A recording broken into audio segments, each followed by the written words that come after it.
Good evening, Cheeseheads, and welcome to the Cheese Room YouTube channel, the Cheese Room podcast. I'm joined, as ever, this evening, all the way from Vienna, by the football encyclopedia that is the Harlow Globetrotter. Good evening. How are you, HG? I'm doing well. If I'm an encyclopedia, I'm certainly missing a few chapters, but when it comes to European football, I consider myself half decent. But I'm just like everyone else. I'm learning things in these Euros, and it's great to be on the show again. Well, it's great to have you on, and great to have you joining me tonight. We've got a fairly packed agenda this evening. I want to talk all about goings on at Tottenham Hotspur first, and then we're going to move on and talk about some Euros action further on. So firstly, a big shout out to everyone watching our YouTube broadcast. We really appreciate your support. And if you're watching this on catch up, please hit that like and subscribe button to really help us out and grow the channel. So firstly, headline news, breaking news, exciting news. And it all seems to be bad news for Spurs fans recently, but this is a really good news story. So it looks like Son is going to sign a contract extension. That is the heavy rumour, been all over Twitter today, and it looks like Son is staying. I mean, for me, that's massive for the club, isn't it, HG? Absolutely massive. Son has been a linchpin of this side for many a year. What are your thoughts on it? Honestly, I'm kind of in shock. I really didn't expect it to happen. I know it was tweeted out by, Fab Romano, the kind of transfer guru who seems to know these things, but I do remember him saying, something about Conte almost joining Spurs. So we'll see. I'll wait until the official announcement. But yeah, I mean, if it is true, if it does happen, it is a coup for the club, because it means that, in theory, Son is committing the rest of his career to Spurs. And HG, 29 years old. He is 29 this summer. Yeah, so in a few weeks he'll be turned 29. I don't know. I really don't know what to make of it. He already had 2 years left on his current deal. So, in theory, he was committed at least one more year, if not two, if we decided to keep him until he left on a free. But for him to sign an extension, obviously with a bit more money thrown in, it does make you wonder, is this has he, kind of used his leverage to get a deal where he's getting a huge amount of money? Because I'm sure he's on over 100 grand a week now. But is he going to go on to Kane levels of money, or maybe even more, for him to consider? I mean, I'm surprised he's even considering signing a long-term deal, because I think if I were him, I'd wait another year and see what happens. It's great news if true. I mean, for the club and for the supporters, who I think are probably desperate for a bit of good news, the idea that Son could really commit long-term to Spurs is fantastic. It really is. It really is. And Son's been at the heart of everything we've done. I mean, I think he scored sort of 20 goals a season most seasons, certainly the last couple of years for us. He's been fantastic in partnership with Harry Kane, who hopefully won't be moving on. We'll talk about the fixtures and the opening game of the season shortly. But I think Son signing, big statement of intent from Daniel Levy, because he must be busting him an absolute wench in order to stay. Son clearly has a great affinity with the club, because I don't think he'd be hanging around otherwise, would he? He must have some sort of connection and feeling for Tottenham Hotspur, do you think, HG? I would like to think so. I mean, I'm sure he has a feeling for the club, because he's been here for, 6 years now? Yeah. That's a long time in any footballer's career to be that long at one club. But obviously he's seen a very good team disintegrate through age and bad decisions. Is he going to be around for the next one? If he really does commit himself to Spurs and the rebuild, then we are laughing. That there is part of me that worries a little bit that that he's going to become the first Ozil signing, where we commit to these massive wages and then we can't shift him. He's not the first. Musa Sissoko surely is the first. Well, that's true, but considering that Ozil is $350 a week when he signed that deal. There's levels. There is a nervousness to it for me. I like the idea of him signing. I hope that that he will stay for maybe 2 more years now. But I do think at some point we're going to have to say maybe there might be a point where he isn't worth the money we're paying him. But right now he is, and so we've got 2 world-class goal scorers in the side. And even though that Son might be patchy at times, when he's on fire, there are very few like him. very few as good as him. So, yeah, if it comes true, I'm thrilled. I almost can't believe it. I mean, really, it's like when I had the same feeling when Kane signed that 6-year deal a few years ago. Even then, I thought, okay, that's a real commitment. And if Sonny's going to sign a 4 or 5 year deal now, which is probably what you'd expect, then it's really good for him, but obviously good for the club too. Yeah, I totally agree with you. So, a couple of comments. Evening to everyone watching. David Harris says Son gets Kane's salary because he's off and wouldn't be surprised if he negotiated a broke clause for a certain fee. David, you absolute cynic.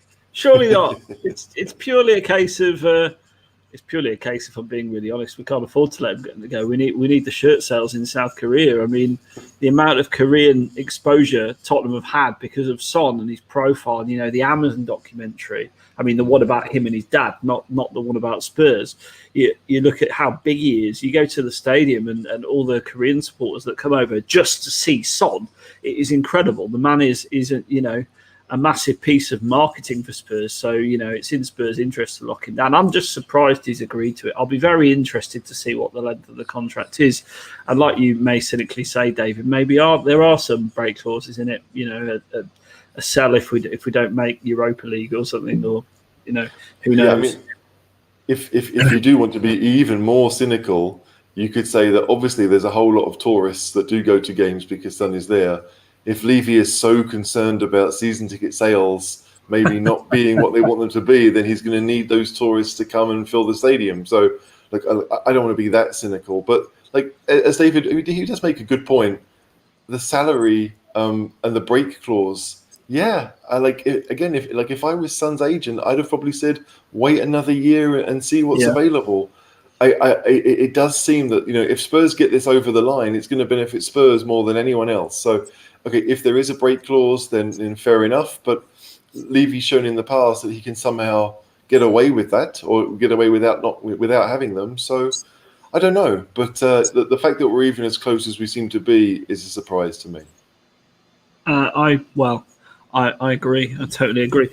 Switching gears and changing the subject from Son, the small matter of the fixtures for next season have also been announced today. And I love this day. I really look forward to it. I get a little bookmark reminder in my diary the day before.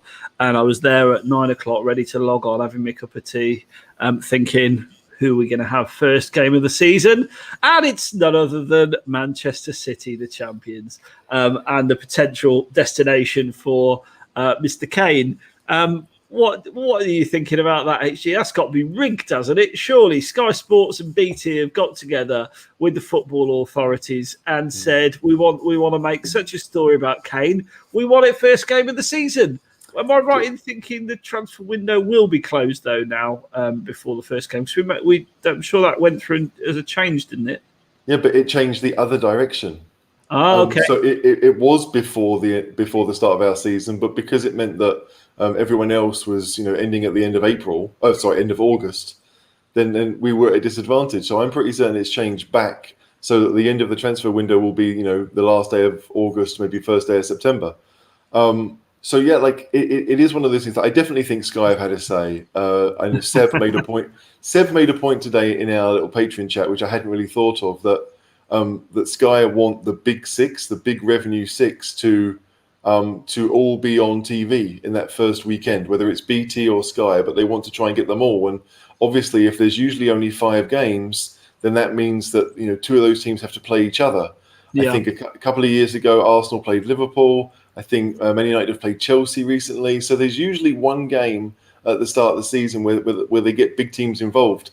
Oddly enough, I remember, Arsenal haven't been in that big game for a while because maybe they're not a big team anymore. But yeah, it is I don't like the fact that we're playing City so early. We played them, was it 2 seasons ago, the second game of the season? Yeah. I didn't like it then. No.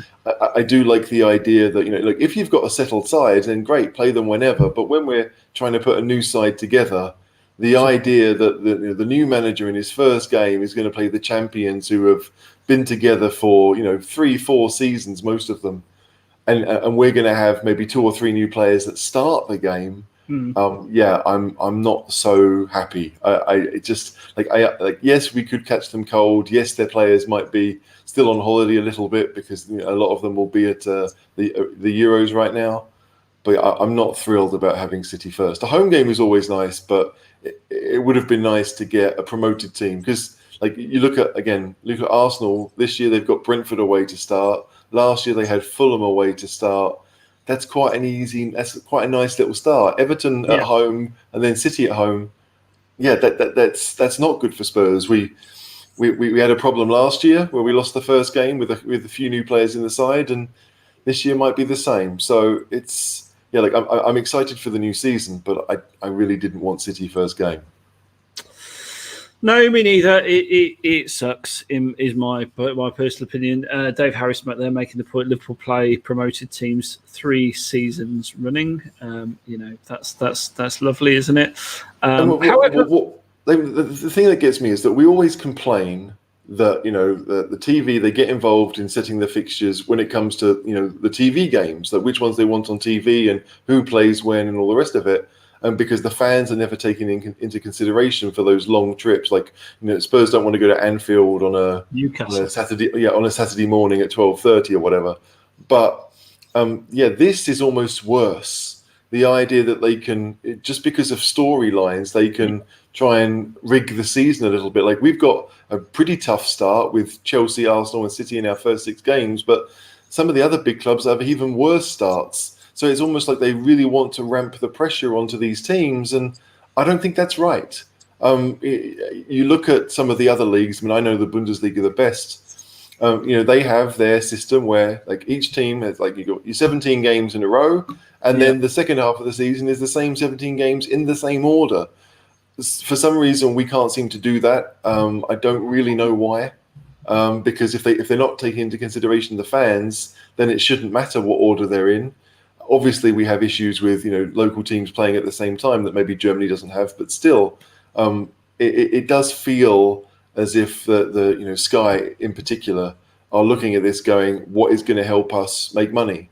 And I know they're putting a lot of money into the system and into the pyramid, so that we should be happy, but it doesn't work in Spurs' favour a lot of the time.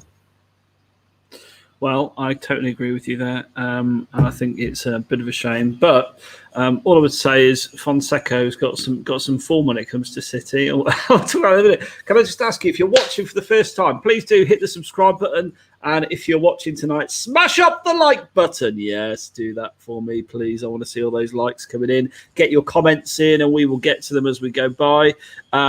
CDS Coy says, "Why so glum?" I think he's being ironic. Surely Fonseca will deliver a masterclass like he did at.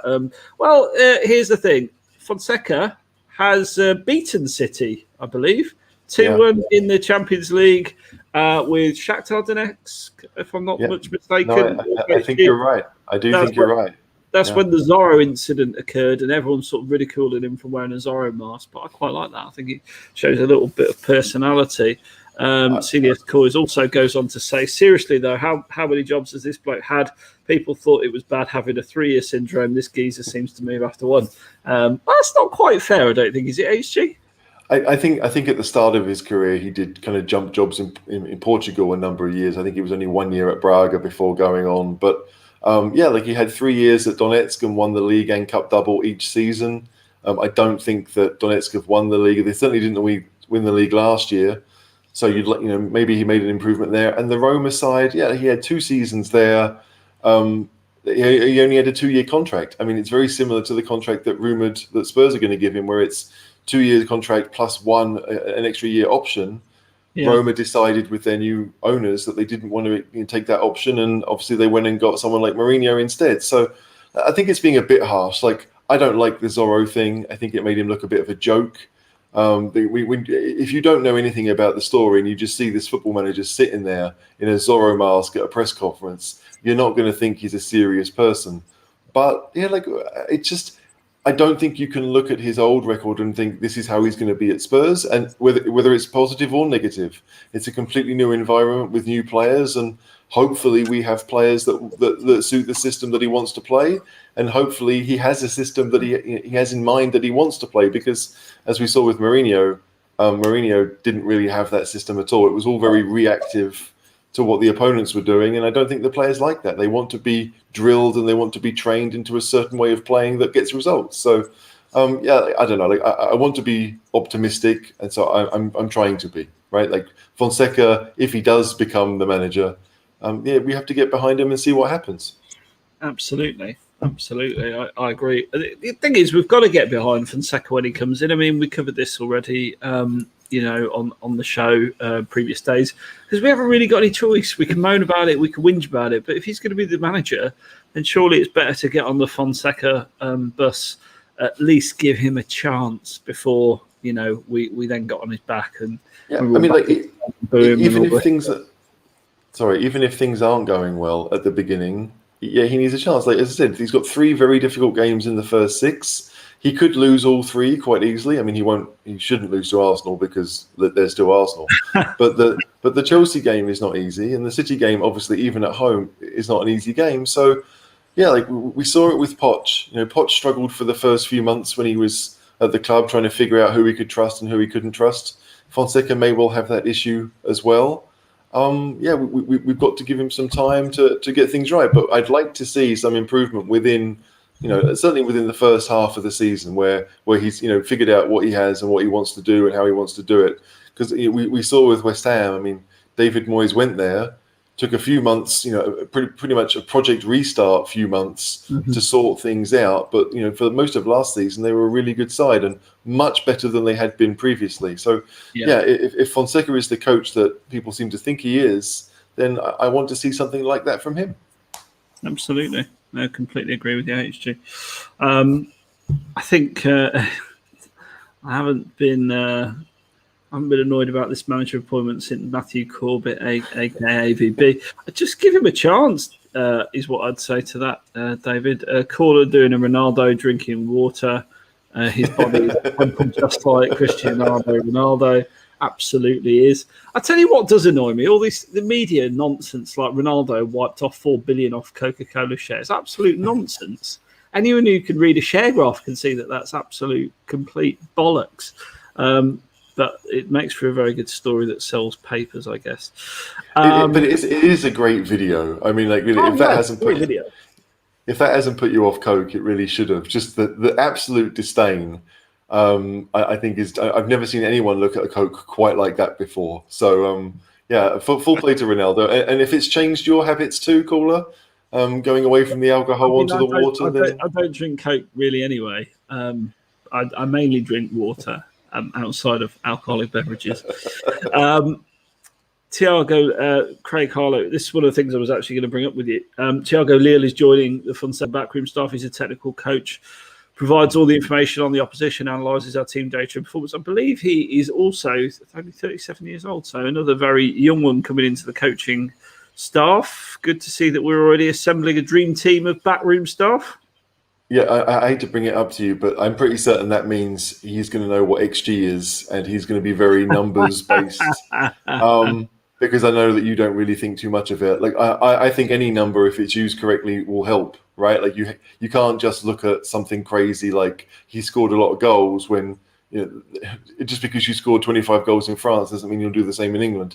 I do think there are underlying numbers that will help. And if this guy, I mean, he's well known in the analytics community, I think. So if he's going to come in, that has to help us because, as we all know, last season we were not very progressive, both in the way that we played football and how we approached the system. So I'm happy to see these people come in because I do think that there's a need for it. I really do. Yeah, no, I completely agree with you on that one. I think it'll be good. Caller's always on the Coke. Absolutely not.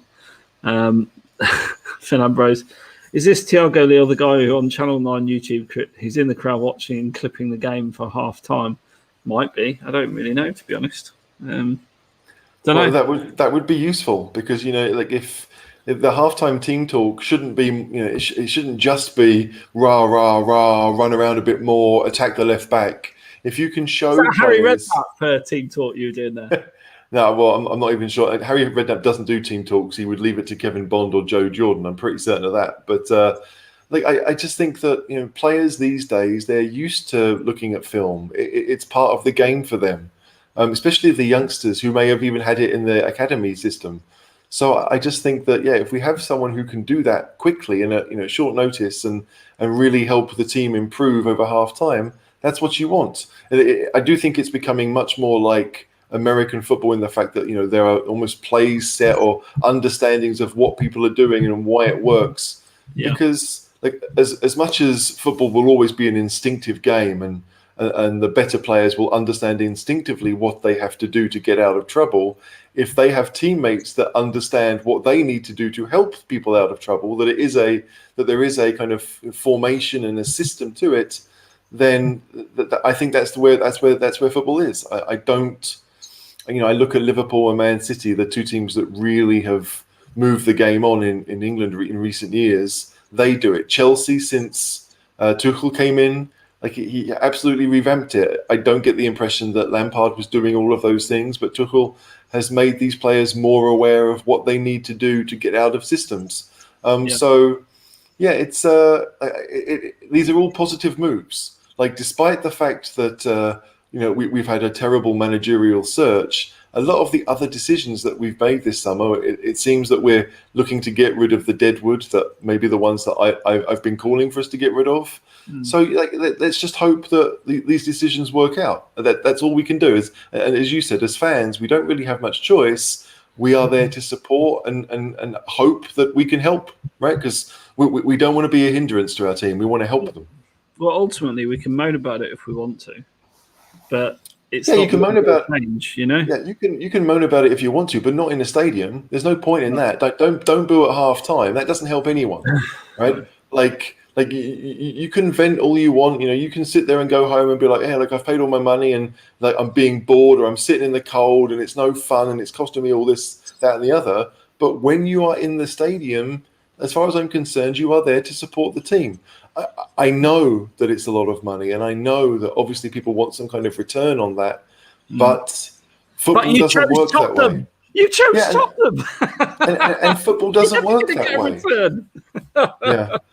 Oh no, we will get returned. Sometimes Tottenham love us back, right? We've obviously had some very good moments in the last 5-6 years that none of us would have expected. But it's raised the expectations, and like people need to remember that really Spurs in my lifetime, certainly in the life that I can remember watching football, we've had 2 very good seasons in 30 years. It's like I don't know. I really struggle to understand the mindset of Spurs needs to be in the top 4. Yes, we want to be there. Yes, we have to have that as a goal. But we are part of the solution. We shouldn't be part of the problem as fans. Yeah. No, agreed. Well, we're sort of digressing slightly, Trent, and that's good. That's fine. Keep the questions coming in. We love them. And do hit that like button and do subscribe in case I haven't mentioned it enough already. Transfer rumours. So Tariq Lamptey, HG, right back from Brighton. Understand he was on Chelsea's books as a youth prospect. Apparently, we're interested in him for a fee in the region of 20 million quid. What's your thoughts on Lamptey? Would he be an upgrade on the outgoing Aurier? Yes, in the fact that if Aurier is going, we need someone. Like, Lamptey's a good player. When he made his debut for Chelsea at Arsenal, he stood out instantly when he came off the bench as a good player.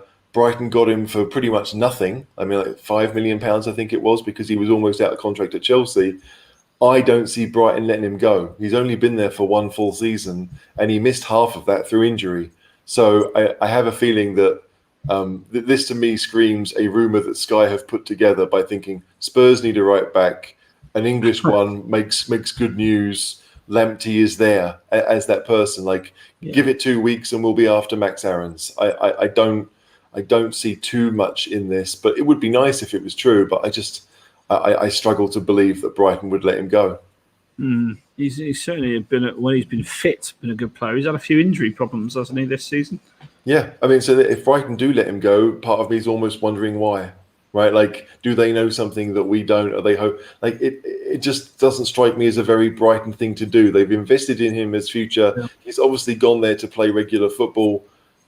why would you give that up so soon? If I was Lamptey, I'd be looking at another year, maybe another 2 years at Brighton. So he really is an established Premier League player, and then he'll only be 22, 23 at that point. He can go on and play for make the step up again. Okay, that's your view on him then. As we reported yesterday, Sissoko and Aurier, or as my spell check has changed it to Error, has looked like they're out the door. Apparently, we want a. Oh God, it's done something crazy to that as well. We want a Sampdoria winger, Mikel Damsgaard, for 36 million quid. You heard that one, HG? You familiar with his work? Well, he's a Danish winger, but he's not played too much in Serie A. He's played there, but not for very long. He's still pretty young.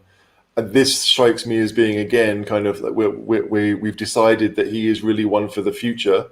We're going to need someone in that area. I'm pretty certain that we're going to need some people who want to play down the right-hand side, and we're looking at options. Yesterday, we were linked to Berardi, who played for Italy tonight. The day before, it was Damsgaard. We are going to be looking for someone who can play down the right and maybe be the next superstar for us. And it certainly would be a step up for him. So, like, if I'm Damsgaard, I'm thinking, hey, going to Tottenham is a big move for me, but it's a chance to maybe get regular football in the best league in the world. So, it's a tempting one. I think a lot of us would think that's maybe a bit too much money for someone who's unproven. Yeah, absolutely. Especially when we hear all the time that this summer the market is depressed, and yet you look at some of these players and the money that they're going for. I don't know where the depression comes from, because if Villa are offering 25 million for Emile Smith-Rowe apparently, and they bought Buendia for 30 odd million. Like, I know they may sell Grealish to pay for this, but there is money floating around, and obviously Spurs have a couple of players that they could sell for some money if they really wanted to. So it's nice to see us linked with young players. It would be nice if we got Damsgaard from Danish football first and then just loaned him somewhere. Like, I think that has to be part of what Spurs want to do, in the same way Chelsea have done. Chelsea have bought a lot of young players and then just loaned them out for 2-3 seasons. That's how they get around the fair play, isn't it? Basically. Yeah, and it's smart. Yeah, and it's the smart thing to do. Like, 10, 15 years ago, we were buying these youngsters and letting them say, right, you have a chance of being in the first team or being a first team regular. Now we may have to buy these youngsters and say, hey, look, we have a pathway for you, but it might not mean playing at Spurs initially. It would mean, in Germany, it's quite often to see players go out for 18-month, 2-year loans. So it is to aid their development and also, make sure that they're under contract with the bigger team. Yeah. Spurs could do that. It's more difficult now that the rules have changed thanks to Brexit. You can't just get EU players in anymore.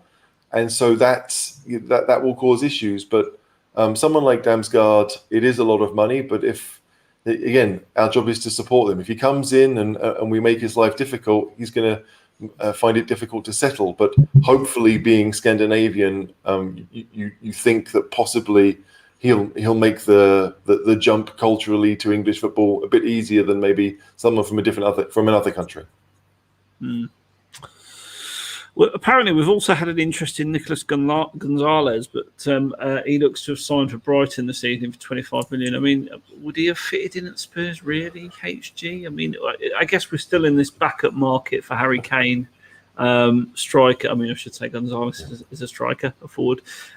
We are still interested in a forward as backup for Kane, aren't we? The Vinicius ship, it looks like it's well and truly sailed, so I guess we'll be looking to do some sort of similar deal, would you say, HG, assuming that Kane stays? I know a lot of people think that he won't be. I personally think that he will be. What do you think about that?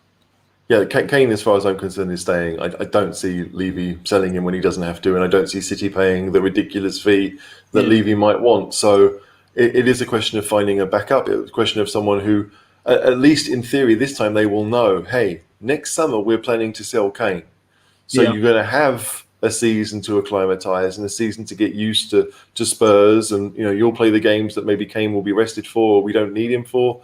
So it's maybe easier to sell that role to a striker. Nico Gonzalez is not that striker. He is a forward player, But if anyone was made to sign for Brighton, it was him, because he gets in great positions but doesn't score. So doesn't score anywhere near the goals he should do, considering the positions he gets into. He is the perfect Potter player. Like, if they've just looked at his XG numbers and thought, this is what we want, maybe they should be looking at someone who outperforms their XG numbers, or who's always in the right position. Or I'm surprised that he would leave Stuttgart for Brighton, because to me, Stuttgart are still the much bigger club. But if Stuttgart need the money, which they may well do, then the Premier League is where they're going to want to get that money from, because with the TV money that we have, it gives us such an advantage that we can pluck. I mean, teams like Brighton, who finish 15th or 16th, can go to a big German side, maybe not a successful one, but a big one, and take their best prospects. I mean, Gonzalez is someone that Stuttgart would probably like to keep around and build a side around, and Brighton have come along and paid the asking price. It's definitely a sign of the strength that the Premier League teams have when it comes to finances. The world we live in now, where Brighton are sort of outbidding Spurs for players and poaching Stuttgart's finest. I will say this: like, if Spurs did offer the same money, I think Gonzalez would choose Spurs, right? Yeah. But if anything, if I'm Gonzalez, be in the market for him anyway, if I'm being really honest. Yeah, Gonzalez might say, I'd rather play at Stuttgart for another year than go to Brighton. I mean, Brighton are a decent club, no doubt about it, but it's kind of a sideways move for maybe a bit more money. Maybe so sold in his vision. Yeah, if it doesn't happen, then okay, but. Brighton are a stable club now. Like, I believe that they're looking to replenish their stocks, and they'll sell one, maybe two players this summer, but they're looking to build. Lamptey. I'm thinking more Bissouma and Ben White. But even Ben White, they're only going to sell him if it's a ridiculous offer. They're not going to just let him go. I think Bissouma, as far as Brighton fans are concerned, is much more, hey, like, he's given us a lot for the 2 seasons he's been with us. It's okay for him to make that move, but I don't think Brighton fans feel that way about Ben White. So it will be interesting to see what happens down there. Okay, a few questions from people who are watching. CDS Coys, in his cringy video, it's cringy. Levy said Paratici would be working with Steve Hitchin. What does HG think about that? Sorry if he's answered that previously. Why asking HG? Why ask me? Go on, HG, you give your view. I've said plenty of times that I want Hitchin gone, or someone with a bit more expertise to be making the decisions. It does look as if Hitchin is going to be reporting to Paratici. Paratici seems to be the boss of football, right? The football related decisions at the club. Hitchin might go back to being a scout, which may well be the job he prefers. The chief scout at Spurs is almost becoming a negotiation role as well. And if Hitchin just wants to be watching games and checking players out, then it could work for everyone. So I'm hopeful that we're going to have an improvement, because I do think that Paratici is much more suited to the role that he's being asked to do than Hitchin ever was. Yeah, exactly. I completely agree. I don't really understand where Hitchin fits in, to be honest. Apart from the suggestion by one of the watchers tonight that he just makes a mean cup of tea, and that's probably he's keeping him. Ilana, hi Ilana, we love you. You're always watching us, so thanks very much. If you could both have Spurs sign one player realistically from the players you've seen in the Euros, who would it be? Gosh. Yeah, it's not easy to think of one straight away. I've got one. Go on, go for it. Mbappe. Are we talking about Kylian's younger brother? Is that I mean, he just tears defenders, doesn't he? His pace is just unbelievable. So we're talking about any player that's played in the Euros. I would have to. But she does say realistically. But realistically, let me think about it. I'm buying myself some time right now. Over to you, HG. To go with a new name, right? Because I think I've said on podcasts and YouTube, video casts recently, I'm a massive fan of Konrad Laimer in the Austrian side. You are, yeah. You do. I have said that a lot, and obviously I know that lots of people would like Sabitzer at Spurs, and so that one will come up, I'm sure. But if I look at people that maybe are a bit more unknown to me, people that I didn't know much about, I said this last night. I was impressed with one of the Hungary strikers. He started the game and kind of flitted off the main striker, but his name is Roland Salai. He's at Freiburg in Germany right now. There was just something different about him. I felt that wherever he was on the pitch, he was aware of what he wanted to do and had a bit of unpredictability about him. We may not need him this summer because he is kind of a wide attacker, and with Son and others around, he may not get in. But so someone like that, he really stood out to me. We can talk about the Italian players because we've seen them win 2 games very, very easily. And so there's probably a couple there that you might think, hey, like, would they leave Sassuolo for Spurs? Would they leave Napoli for Spurs? It's a good question because, like, you don't buy someone based on how they performed at the Euros, right? We've seen before that can have a terrible effect on a club if you're basing it on 3 or 4 games. But there's a few around that are let's say mid-level in national teams. Like there's a few at Denmark. Denmark obviously had the one game where they didn't play particularly well, and the whole Eriksen incident. But there's a couple of players in that Danish squad that I'd be looking at. Maybe they have 2. There's one called Skov Olsen, and there's another one I think who's just called Skov, and there's a guy called Jonas Wind. They are all young, up and coming players that could be the backup to Harry Kane that we're looking for. So it's still worth watching these games to see if there's someone around. What about Patrick Schick? Would be another good option. I mean, look at that finish from I can't get over it. I could watch that all day and not get bored. And the fact it was against Scotland, that's like the international equivalent of someone doing it against Arsenal for me. It's amazing. Honestly, I could literally watch that all day. But surely he's gettable, and he looked like take that out the game. His first goal he took very well. He looks dangerous in the box. Surely we could be looking like after someone like that for sort of Kane's understudy, no? Yeah, I mean, possibly. Again, Leverkusen hold all the cards in that one because he's under contract with them for a few more seasons. He only signed there last summer. So it is a case of, like, had we been smart, had we known the market, we could have tried to get him last summer. Yeah. But the problem then is that, like, you can't offer these players regular game time, which is what Schick really needed. And he's been the main man at Leverkusen this season. So, like, yes, someone like that would be a great buy, but Leverkusen would ask silly money for him, even if he wanted to go. Well, they will now, to be fair. Yeah, exactly. Like you almost, like, this is the time where you want the player that you've been looking at and kind of scouted to have a terrible Euros. You do. So his price goes down, and the other teams maybe aren't aware of them. But if you're looking at people like, is it the Swedish striker Alexander Isak?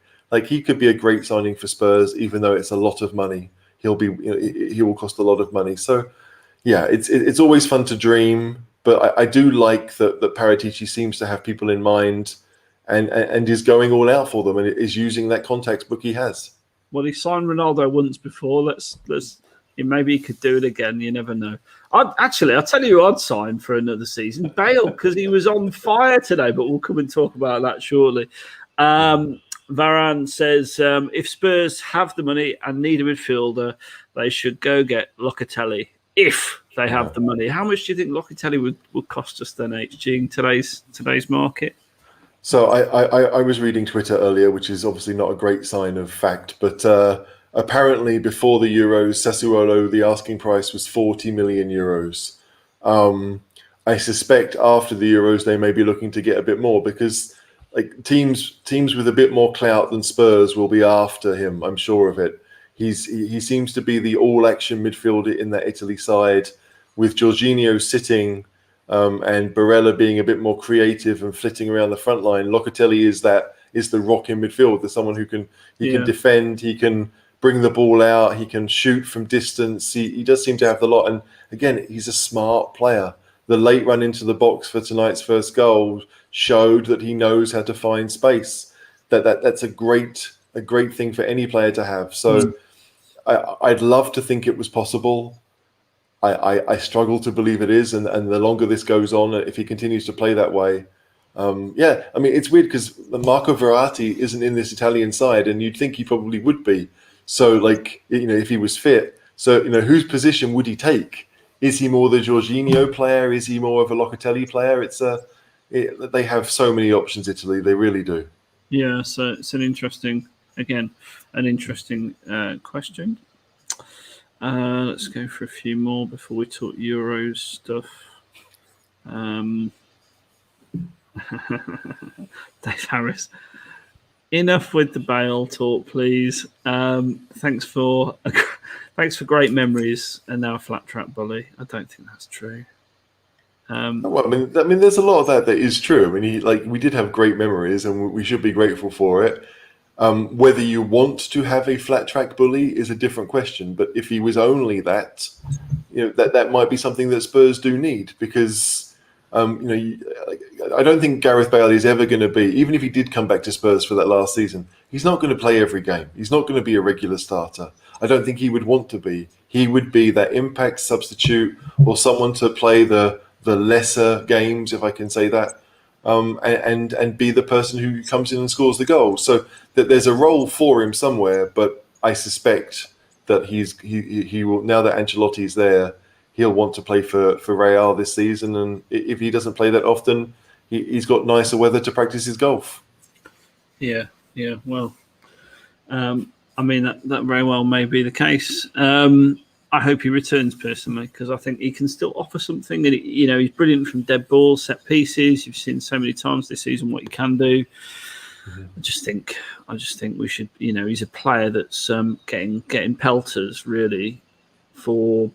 He can only play in the games that he was given, and he didn't actually appear that many times against top teams. And that's the thing. Jose was quoted as saying, Gareth Bale did very little against the top six teams. I think he played in that one against Arsenal and hooked him after about 50 minutes. Yeah. So, it's a bit of a stupid point, really. But there you go. Well, I mean, it is and it isn't. Like, if you're playing defensively, which Mourinho obviously did want to against the bigger teams, then Bale is not the person you want, because he didn't offer that protection that obviously Mourinho wanted from his attacking midfielders. In games that we were going to have more of the ball and attack more, then you have Bale around. So again, under any coach, if Bale offers that level of protection, he's not going to play in the biggest games. He just wouldn't. Even in the home games, we're not going to have more of the ball than Liverpool. We're not going to have more of the ball than Man City. Like, Chelsea are really good at dominating things. And so Bale at that point does become, a bit of an impact sub if you need a goal. Yeah. I don't think things would change too much apart from how we choose to play football. That's the biggest thing. I like this one from Phil. Spotted a little gem in the Wales-Turkey game earlier. Hadn't heard of him. Looked talented other than a poor penalty. Yeah. Isn't it true that both of the missed penalties so far in the Euros were taken by Spurs players? That's if something sums up Spurs, that's it. Bale. I mean, okay, maybe you can't class Bale as a Spurs player anymore, but still, like, his loan he always will be in my head. HG, he always will be. I must say. Mark Neighbour says Alessandro Bastoni has been touted before, and he's another one that the Football Manager players would get very excited about. Yeah, I think I've signed him at some point. Where does he play, Caller? I don't know. What position does he have? Midfield, did he? I don't think so. I think Bastoni is a left-footed defender. He might play for Inter in that position, but yeah, we need defenders. I think we all know we need defenders and centre halves and left-footed centre halves especially. So, but whether he's one of the players that Inter decide to let go, that to me again is questionable. Yeah, well, we'll see. Holly's here. Hi, Holly. Sorry I'm late. I do like your wall of shirts. Yes, there's some more over there. The Harry Kane and the Van der Vaart are on that wall. But unfortunately, I'm not moving the camera around tonight. Maybe another time. Bale was oozing tonight. Got to take him back and sort the defence out. Who knows? Dave Harris says Turkey, worst team in the group. Holly saying, I thought Turkey were the dark horses, according to everyone. So, yeah, I think it's Turkey got stuffed. Yeah, ha ha ha. Let's talk Turkey. No, wait a second. Let's move on. Go on. Okay, go on. I just wanted to say that like Turkey are the team where you look at the results and you think they're quite good.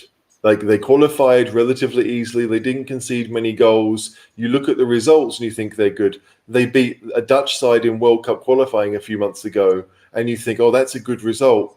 But this Dutch side is nothing special. So when you look at it, it's like saying, yeah, we've beaten Arsenal 5 or 6 games in a row, but this is Arsenal of now, not the Arsenal of 5, 6, 10, 15 years ago when they were actually quite good.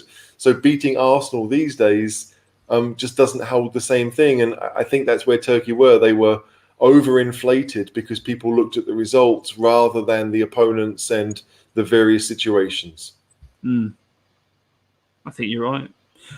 Let's look at the Euros then. So obviously Russia 1-0 over Finland. Very interesting group that now, with Finland obviously claiming the win against Denmark. So where do we see that going, HG? That's going to be an interesting final round of games, isn't it? I think so. I think it will be good to interesting to see, and because if Denmark weirdly went out and beat Belgium tomorrow, I mean, again, it's unlikely since Denmark are now obviously without their best player. But if they did, they'd all have one victory going into the final round. Yeah. Goal difference is going to be key in that group. You look at Russia; they lost by 3 to Belgium. That's not going to be in their favour. So Finland have to play Belgium. That's the killer for them. But their goal difference is still level. So it will be interesting. If Belgium win, if Belgium beat Denmark, then you'd think that Belgium are through no matter what. The question then becomes: do they help Finland out? Because Finland, if they get a point in that last game, could well finish in the top 3. And I would imagine 4 points in any group. If you get that and finish third in the group, you'll be going through. Yeah. So it is tough, but I think it would be interesting to see Denmark win tomorrow, just because then everything would be to play. Everything would be there to play for. Everything would be there. Around, yeah. And then obviously Wales, a comprehensive win in the end, really, despite Bale missing that penalty. I was amazed he skied that, to be honest. But you see him absolutely smack him in the corner, left, right, and centre all season for Spurs, and then he does that. It's funny. I remember a quote earlier this season. I think it was Trent Alexander-Arnold was talking about Andy Robertson and said he couldn't believe how much better Robertson was at striking a ball that was moving as opposed to striking a ball that is still. And I think there's a little bit like that with Bale. If it's like we haven't seen him score a free kick for Spurs in a very long time, but you do get the impression that if the ball is moving, he's much more confident about when to strike it and how to strike it. With the penalty, he had a bit too much time to think. Yeah. And obviously we knew what he was going for, but it was poor. It was a poor penalty. And so I did think that. No, yeah, I think you saw all the tweets about how the ball was landing in various gardens, or that apparently it was on a golf course in Baku. That's what I heard, that the ball had gone to the pin instead of in the goal. The burn. Yeah, but I don't know. Like Bale never looked massively confident, but he's never going to be the type of player to just put his foot through the ball. Like I think he thinks he's better than that. He's good enough quality to find the top corner, and he is. I'm only surprised he didn't hit it with the outside of his boot, because he seems to like hitting everything with the outside of his boot. No, poor penalty. But I thought Wales, really good performance. I thought Rodon stood out as really good. Even the boy Davis got a little bit involved in a bit of fisticuff there, didn't he? Sent that chap flying, and I thought they both had really good games. HG, I think Rodon looks a player, doesn't he? Wales have impressed me in how they have lined up. I think we all thought they might go 3 at the back like they did a few years ago, but they've gone to a 4-3-3, and the 3 in midfield seem to work. They seem to help each other out. I'd never heard of Joe Morrell before this tournament. Apparently he plays at Luton, but he is the one doing the dirty work so that Joe Allen can spray passes around, and Aaron Ramsey can be that threat from midfield. So I don't know how far they'll go in the tournament, but for them to be on 4 points after 2 games knowing full well that Italy are, way ahead at the top of the group. Italy could easily just say, hey, like we're going to, rest most of our better players for the final game, and Wales can take advantage and get maybe a decent result there too. But you can't look at this Welsh team and think that they haven't impressed, because they have, and they're not full of star names. They are a team first and foremost, and if I feel like if anyone has understood that team spirit is a massive thing at international level, it's this Welsh side, because they did it in France in the last Euros, and they're doing it again. No, completely agree. And AJ post saying, I'm very proud of the Welsh team tonight. Davison rode on immense. I thought Bale, if you want to count him as a Spurs player, or if not, he was immense as well. Then obviously Italy, 3-0 in the end. Wrapping up that win pretty comfortably in the end, HG. They look an absolute outfit, don't they? Now, I know, Switzerland are not a bad side. They made them look terrible, didn't they, tonight? I think that's just it. Like after the first game, you weren't really sure if Turkey were bad or if Italy were good. And today, you'd probably say the same thing about Switzerland.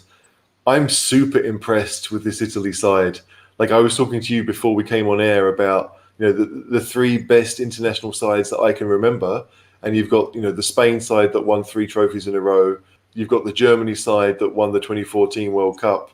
And this Italy side, because to me, those other 2 teams were built around 2 club sides, right? Yeah.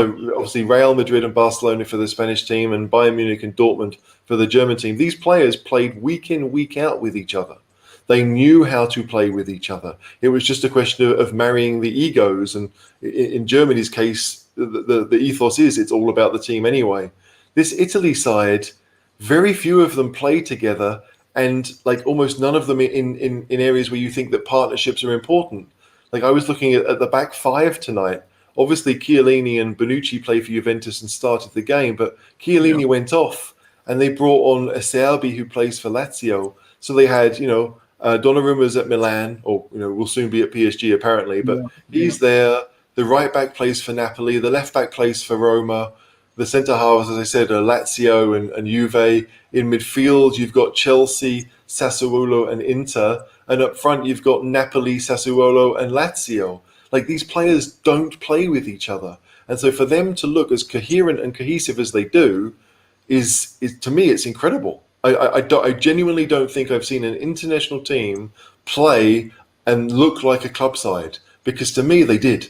To me tonight, they played as if they played that formation week in, week out, and they knew each other's games. And obviously, that's not true. So, like we talked again earlier about how you want to time, and momentum is a big thing in tournament football. And maybe Italy have gone too early, but you can't help but be impressed at what they've done so far, because they've made these mid-table international teams look like cannon fodder. And they're not. They're really not. Yeah. No, I agree. I think Italy just impressed all over the park. Holly's put the comment on there.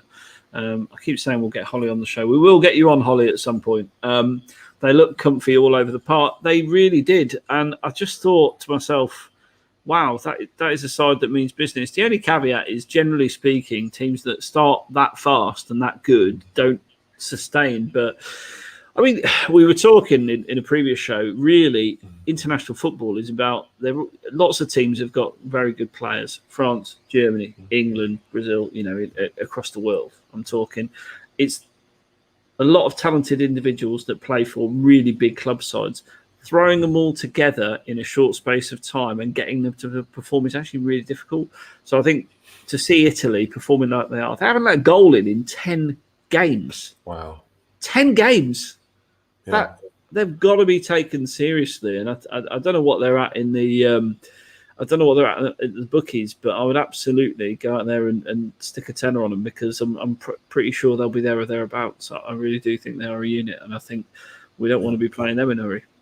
Let's face it, we probably won't play Italy. I don't think we'll get that far in the tournament, but they, as far as I'm concerned, they're the team to beat. Like, I know that the French team, we all know their players really well, because they're experienced and they play for the biggest teams in Europe.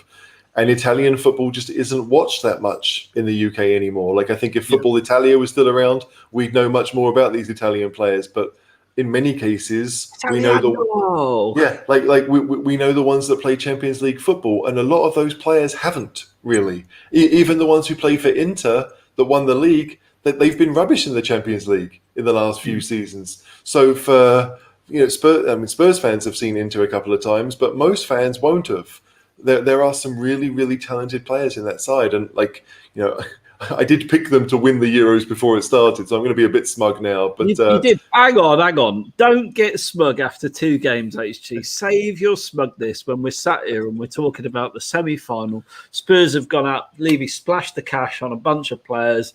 Fonseca's doing his best impression of the Godfather, and we're really looking forward to the start of the season. At that point, I'll allow you to be smug, but not now. Okay, fair enough. Too early. Don't go early. Yeah. That's what I would say. Well, we've been talking about going early. We've been going for 55 minutes now, so we're going to wrap up there. HG, anything you want to touch on before we go that we've missed? Not really. I just hope that tomorrow is as interesting as it was today. The games tomorrow, obviously you've got the other Group B game. Holland play Austria. That's 2 teams that I obviously have a massive affinity for. So I think that's going to be a good game. I really do. I think that Austria may be a little bit better than most people think, and Holland maybe aren't as good as most people think. So to me, that's the quality game tomorrow. But otherwise, enjoy the heat wave, because it's going to be like 30 odd degrees here. I don't know what it's like in. No, it's not going to be. Okay, it's coming to an end. It's going to tip it down for the next few days, apparently. Oh well, then I won't. Maybe I'll take that back. It's not going to be about. I'm quite happy about it. We need a bit of relief. The garden needs water. I've had to water and put the sprinklers on in the garden every day. It's a pain in the arse.